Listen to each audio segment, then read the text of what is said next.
Bonjour à tous, un brevet dévoile un Galaxy S10 qui pourrait sortir l'année prochaine avec un notch, avec une encoche en haut du smartphone. Ça va faire plaisir à certains, ça va en faire râler d'autres, mais ça on va en parler maintenant.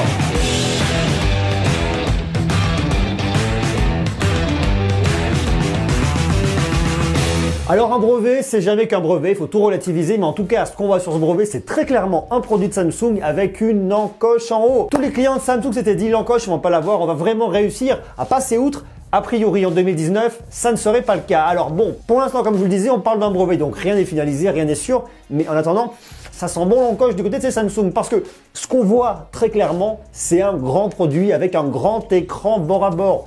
Pas d'écran incurvé cette fois-ci, mais vraiment quelque chose qui va vraiment au bord, complet, quelque chose de très léger qui pourrait être super sympa avec une encoche. Alors l'encoche, bon, je sais, ça partage un peu, il y en a qui sont pour, il y en a qui aiment bien parce que ça permet d'étendre l'écran, il y en a d'autres qui aiment beaucoup moins en disant mais cette encoche de toute façon elle est franchement horrible, on veut pas avoir un écran tronqué sur le haut. Alors il y a effectivement des constructeurs comme OnePlus qui se sont dit sur le OnePlus 6, l'encoche elle apparaît mais si on ne veut pas l'avoir, on peut ne pas la mettre avec une correction logicielle, comme ça on n'a pas à la subir, mais ceux qui la veulent peuvent l'avoir. C'est probablement la direction que pourrait prendre en tout cas Samsung, avec un écran qui irait un peu plus haut, une encoche qui serait bien présente, mais par contre on ne serait pas forcément obligé d'avoir l'écran jusqu'en haut. Bon, ça reste à voir parce que pour l'instant on parle un peu dans l'hypothétique, on parle juste d'un brevet. Alors ce qu'il faut savoir, c'est que tous les 2 ans, Samsung sort un smartphone, un flagship, le modèle haut de gamme, vraiment innovant. On a eu le S8 qui a vraiment changé de gueule par rapport au S7 et au S7 Edge.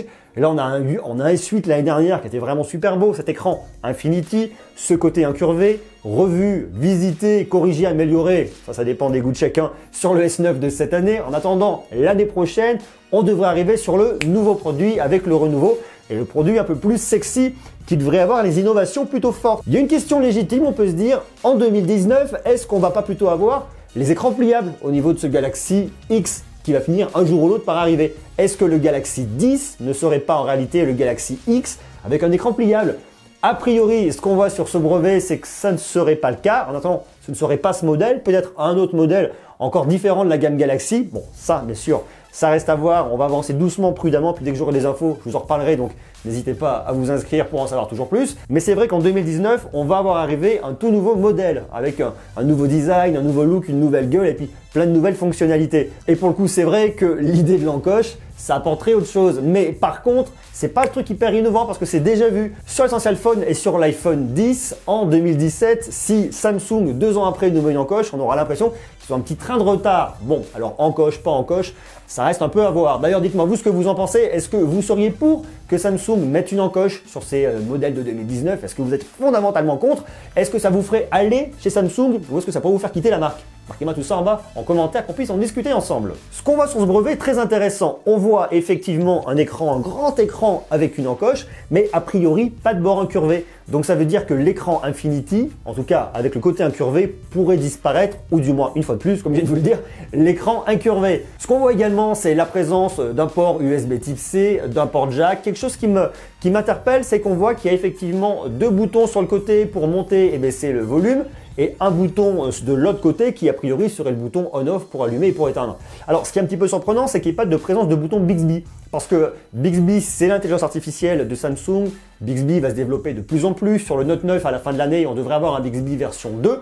On espère qu'il cette fois-ci serait en français. Ça serait quand même plutôt pas mal, 1 an et demi après, que Samsung nous sorte enfin un Bixby complètement en français. Voilà, enfin, on peut toujours rêver, mais en tout cas, ce qu'on voit sur cette image, sur ce brevet, c'est qu'il n'y a pas de bouton Bixby. Alors une fois de plus, comme je vous le dis, ce n'est qu'un brevet, ce n'est pas un produit fini. Donc sur le produit fini, on pourrait très bien imaginer d'avoir quelque chose qui serait un petit peu différent d'un point de vue esthétique et voir arriver ce bouton Bixby. Autre point intéressant, c'est qu'au dos, il n'y a pas de capteur d'empreinte digitale pour déverrouiller votre smartphone. On a vu effectivement que le capteur d'empreinte digitale était déplacé du S8 au S9 pour passer d'à côté sur le S8 à en dessous sur le S9 pour aller moins gratouiller l'objectif, la lentille pour pas la salir. Ce qui est d'ailleurs arrivé aussi sur le i8 où on voit effectivement que le lecteur d'empreinte digitale est en dessous par rapport à la caméra. Mais là, a priori, pas de capteur d'empreinte digitale sur ce produit. Une fois de plus, il faut tout mesurer parce qu'on parle vraiment d'un brevet, donc d'un design mais pas d'un produit fini. Mais néanmoins, ça met la puce à l'oreille. Est-ce que pour le coup, Samsung ne sortirait pas un espèce de Face ID maison avec un mapping en 3D et vraiment une reconnaissance faciale améliorée par rapport à la solution qu'ils ont aujourd'hui, le Face Unlock, qui est pas mal, mais qui n'est pas non plus le plus sécurisé du monde. Comme je vous l'ai dit dans plusieurs vidéos, on va pas se retrouver avec des techniques d'agents secrets pour venir vous piquer de votre téléphone, mettre des photos en face pour piquer tous vos codes. pas non plus être paranoïaque, mais c'est vrai que Face ID semble en tout cas beaucoup plus sécurisé que Face Unlock. Donc on pourrait imaginer d'un côté soit un Face ID-like adapté à Samsung, soit d'un autre côté directement un capteur d'empreinte digitale intégré sous l'écran. C'est quelque chose qui existe déjà chez d'autres fabricants et que Samsung pourrait mettre dans ses produits. Ce qu'on voit également sur ce modèle, c'est qu'il n'y aurait pas de haut-parleur stéréo. Benjeskin nous a fait une vue d'artiste. Alors bon, il y a plusieurs créas qu'on a pu voir dans le passé de Benjeskin qui sont vraiment super jolis, super intéressants. D'ailleurs, je ne sais pas si on dit Benjeskin, Benjeskin. Bon, je ne vais pas écorcher son nom, désolé Ben. Je fais de mon mieux avec ton nom. Une vue d'artiste qui nous montre vraiment ce à quoi pourrait ressembler ce produit dans le cas effectivement d'un Galaxy S10. En tout cas, l'idée qu'il en a lui est vraiment très intéressante parce que si on le compare à l'iPhone 10, très clairement, et par rapport au brevet qui était déposé par Samsung, on voit effectivement qu'il y a une cohérence à avoir un écran qui est presque du bord à bord et des bords qui sont beaucoup plus fins par rapport à l'iPhone 10. Un écran qui prendrait quasiment toute la face avant, juste une petite partie pour l'encoche. Donc quelque chose que je trouve en tout cas, moi, par rapport au travail qu'a fait Benjeskin, quelque chose de vraiment beaucoup plus sexy.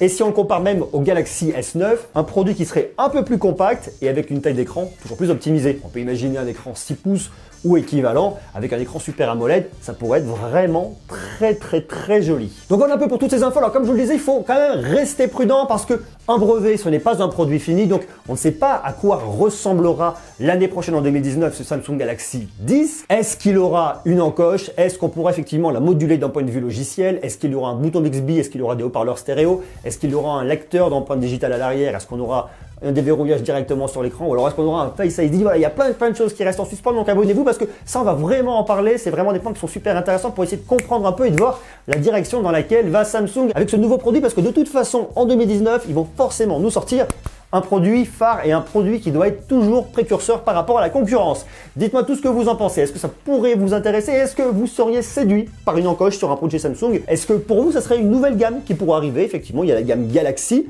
avec les produits S8, S9, S10.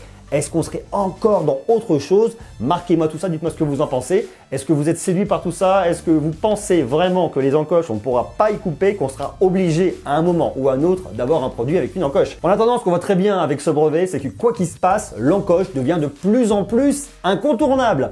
Merci à vous d'avoir regardé cette vidéo. Comme d'hab, je vous invite à me laisser des jolis pouces, à vous abonner, à marquer tous vos commentaires, suggestions, questions directement en bas. Même si j'ai pas toujours le temps d'y répondre, je les lis, je les regarde, je les ziote et je m'en inspire. Donc merci beaucoup à vous, je vous embrasse, soyez sages, n'oubliez pas, vous êtes les meilleurs.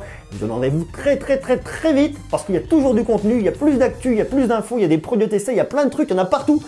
Donc franchement, c'est la folie. À bientôt, soyez sages, ciao.